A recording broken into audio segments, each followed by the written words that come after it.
You're being let down, and in my opinion, by creators like us, because oftentimes we sit here and we give you tricks and tips on having a better click-through rate, getting your watch time up. But there is an often overlooked metric that, if you decide to focus on it, could take your channel to entirely new heights, and almost any channel on YouTube could benefit from this. To better explain it, today we're going to draw some comparisons to Netflix, because shows like House of Cards, Orange is the New Black, How to Get Away with Murder all use this technique, and it took Netflix to new heights. These shows were designed to just be put out, maybe one episode at a time, week by week, but on Netflix, they were kind of just all there at once for you to enjoy, and people watched them all at once in like a week-long binge. Well, it turns out YouTube is no different, because that binge-worthy effect that Netflix shows have is the same exact thing that YouTube looks for when it decides to push a channel over and over again. When people watch multiples of your videos in one session, that is something YouTube is actually tracking in the background. It's called session watch time. Essentially, it's the amount of time somebody spends on your videos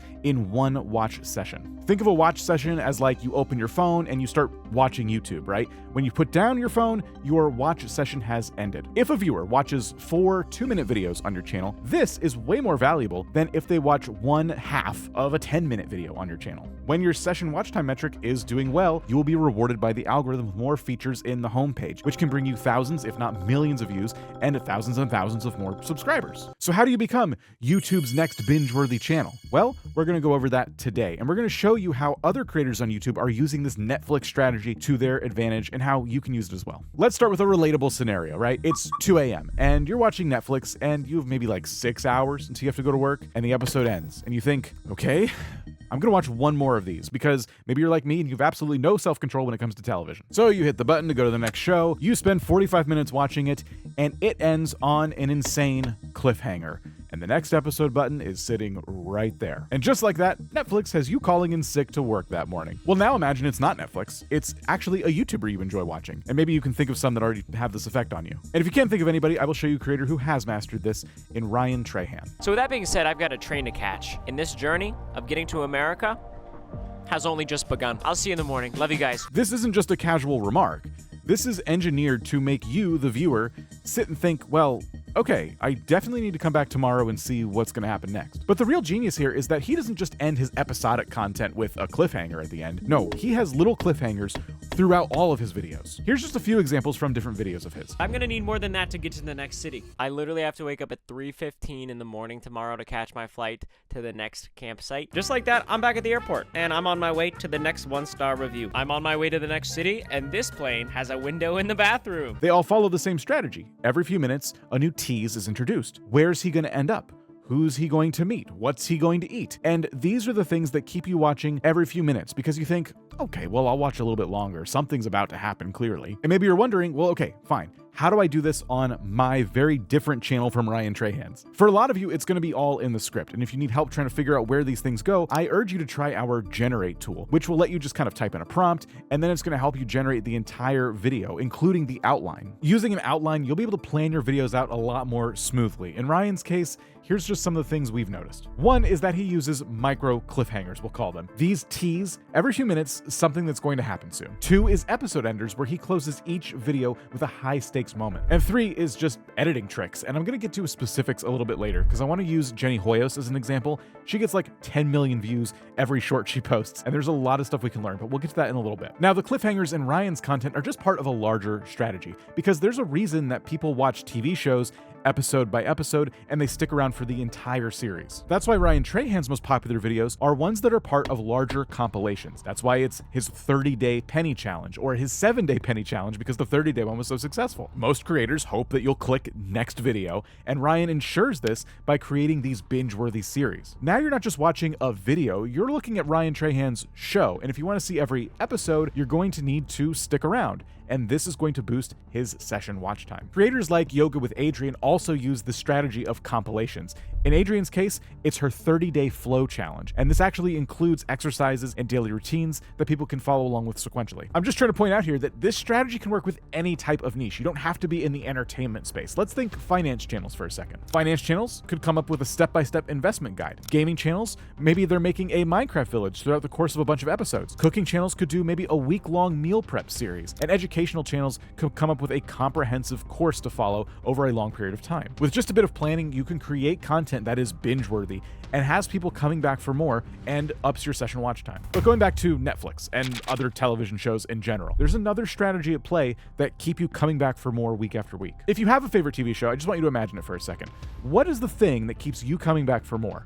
Because for me, it's character development. I want to see how people's stories evolve throughout the course of the series. This is once again a strategy that YouTubers can take advantage of, and they do. Yes Theory, for example, likes to introduce new heroes and conflicts in their challenge videos. This could be in the form of a stranger that they meet, or one of their friends that they're bringing back. The goal is to create excitement and unpredictability in the video. So how could that work on your channel? Well, one thing you could do is consider doing a collaboration with somebody in your niche, close to your niche, or related to your niche in just some way. Reach out to creators that you've worked with before or want to work with, and explain to them what you're working on and why you want to have them on your channel. Having other creators come on your channel and work with you will undoubtedly create a bit of excitement, right, between the two audiences, some cross-pollination. It never hurts. We've done this on our channel quite a bit. We've worked with other YouTube growth channels, but we've also worked with other channels that we just respected and we felt like could offer advice to our audience. One example in particular is Josh Strife Hayes. He has an empire of gaming channels, but I wanted to talk to him because I feel like his particular take on YouTube is really valuable and he could teach people a lot.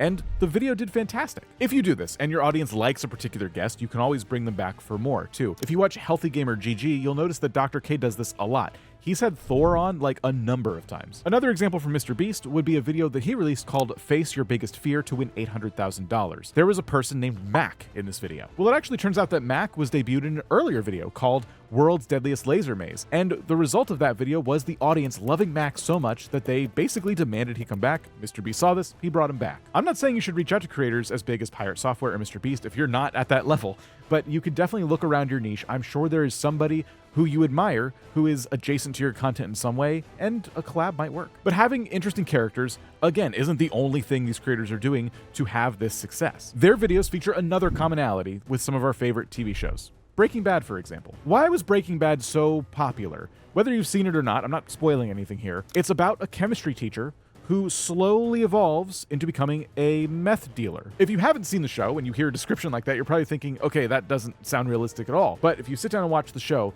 it's that slow burn of a person in a situation who realizes they have to do something to make some money. He has cancer, he's trying to cure it, he has no money.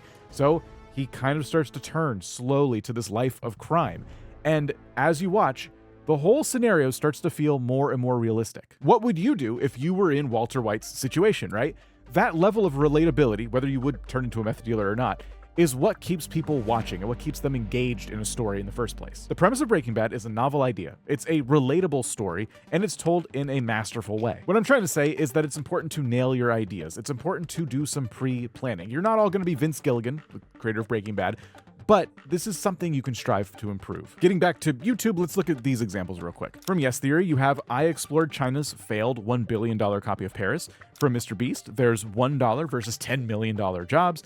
And Ryan Trahan has I Spent 100 Days in the Metaverse. What all of these videos have in common is that they appeal to a really, really wide audience because they are about very approachable, relatable topics. And most importantly, every single channel makes similar types of content that is binge-worthy because you get a similar satisfying experience every time you watch a video from one of these channels. Basically, the way these channels are built is that if you enjoy one video from them, it's pretty likely you'll watch 2 or 3. And if you happen to do that in one session, well, that's all the better. Now, a little while ago, I talked about Jenny Hoyos and a strategy that she uses in her editing that really, really helps when it comes to watch time and bingeability, if that's a word. With Jenny Shorts, and I believe this can work for long-form videos as well, she likes to take the ending of a video, the cliffhanger, and put it at the beginning of the video. Simply put, this is called foreshadowing, and Jenny uses it all the time. And I'm sure you've seen other creators do this as well. They put the ending of the video at the beginning, and you're sitting there thinking, okay, wait a minute, how did we get to that? That's really interesting. Challenge channels do this all the time. They can put somebody in a precarious situation at the beginning of the video, and you have to watch to figure out how they got there. Or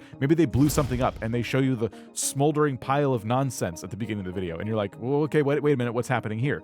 And you watch the video. Challenge channels aren't the only ones that can do this though. You have food channels like Tasty. They do it all the time. They show you this incredible dish that they're done making, and then you want to see how it got to that point, whether you're trying to learn something or you just like watching dishes come together because you really enjoy food assembly. Food assembly is a very weird way to talk about cooking, but I think you're on board here. Fitness channels, tech reviews, arts and crafts, travel, finance, any channel in those categories could find a way to foreshadow what's going to happen later in the video. We are talking about creating binge-worthy content and session watch time, meaning people watch multiple videos, but you're not going to get session watch time if people typically don't make it to the end of your video, or at least near the end of your video, right? So all you have to do is start by identifying the thing in your content that is the most captivating.